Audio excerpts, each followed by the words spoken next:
I hereby summon all my imps. Hey everybody, it's Annabelle. So it's another Tuesday, and that means it's time for another Spotlight Cache Roulette. This week's Spotlight Cache Roulette happens to be RAVONNA RENSLAYER.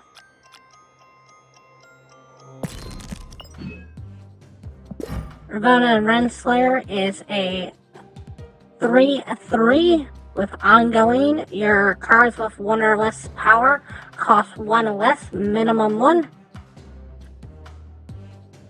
RAVONNA RENSLAYER was born to King Carelius in the 40th century on Earth. RAVONNA was the sole reason the Kingdom of Carelius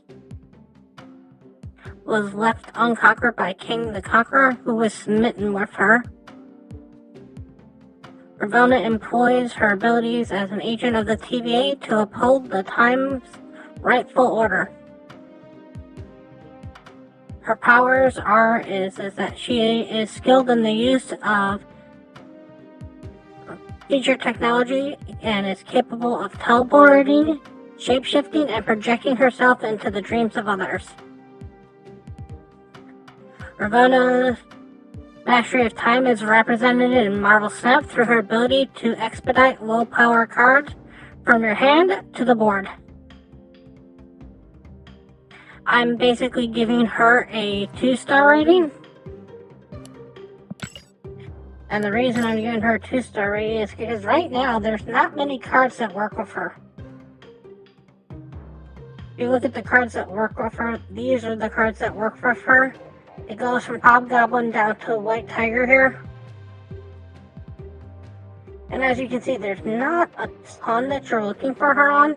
Especially considering that the first time you can drop any of these is going to be turn 4. There's no way to pump before turn 2. So the quickest way you can pump is by throwing down something on turn 2 or destroying something on turn 2. Which means that the first time you can play her is on turn 3. Which means you're looking for stuff that would be basically 4s or 5s. So, if you look at the stuff that you have available, there's not a lot that really pumps with her or works with her. There's an interesting little combo where you play the bishop, then you play something else like you play the Nova. Or there's also an interesting concept where you play the Forge. Then you play the Wolfsbane to do that back to back on 5. Which would be 4 for her. Because it would knock off 1 from each. So this would go down to 2 and this would go down to 1. That still gives you 1 extra at that particular point if you wanted to make it work. You drop the Forge and then you drop the Wolfsbane to get the really big push on her. Then you can throw in something else if you got the energy here, but there's not a lot that's even 2s. And even with me saying all that's like the best strategy that I can think about. The only other thing that you might be able to throw in there if you had the time would be 1 more 2-drop here. And again, as you can see, there's not even another good 2-drop to drop.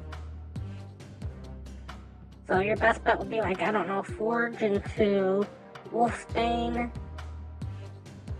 into Black Widow maybe? Or maybe the Angela. Put the Angela down and then put the Forge on top of it. And then put the Wolfsbane just to kind of finish it off. That'd be 4 right there.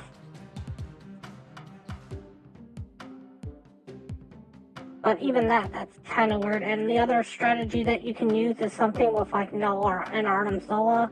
But then you don't have enough Destroy to really make it work because you have to play starting on turn 4. So you basically only get turn 4, turn 5, and turn 6 to make something happen unless you're going to play Magic. And if you're going to play Magic, you're kind of defeating the whole reason of playing Renslayer. And there's a lot of cards in here that just don't make sense. Like, Green Goblin isn't the best thing in the world. Yeah, you can sneak it in near the end of the game. And even stuff like Morph. Nobody cares that Morph would cost 2 instead of 3. And Fast doesn't matter, and Deadpool doesn't matter. The only way that Deadpool might matter is if it counts the original energy. The original power, not the updated power, because then you can get it to become... But Deadpool's still going to cost 1 at that point, and Fast is still going to cost 1. And so is Ant-Man and so is Wasp. So you gotta knock off all these ones here that are the 1-drops anyways. That basically takes out this whole row here. From Wasp down to Squirrel Girl. So you're knocking off all that. And you're also knocking off Sunspot, because there's no reason for him to exist. So if you look at what you actually have to play with, it's not that many cards. Even if you add every single card and it could drop a below 1, you're looking at 23 at the best of days. And there's a lot that you basically wouldn't count, couldn't count. Now, besides that, there is a lot to go over this particular week. The other 2 cards for this particular week are Jean Grey and Zabu. If you own the Zabu, I might skip this particular week. Because Jean Grey still hasn't found her home as of yet. Now, if you don't own the Zabu, I might go until you get the Zabu on this particular week. Because Zabu is considered one of those goat cards. There's so many decks, so many things where Zabu comes in handy with that power reduction. So let's go and take our roll and see what we get for this particular week. We got a variant for Jean Grey. Unfortunately, I did own Jean Grey before, so I got a variant for her. Not the best week for me. I want to thank you all so much for watching, and as always, remember, play for fun.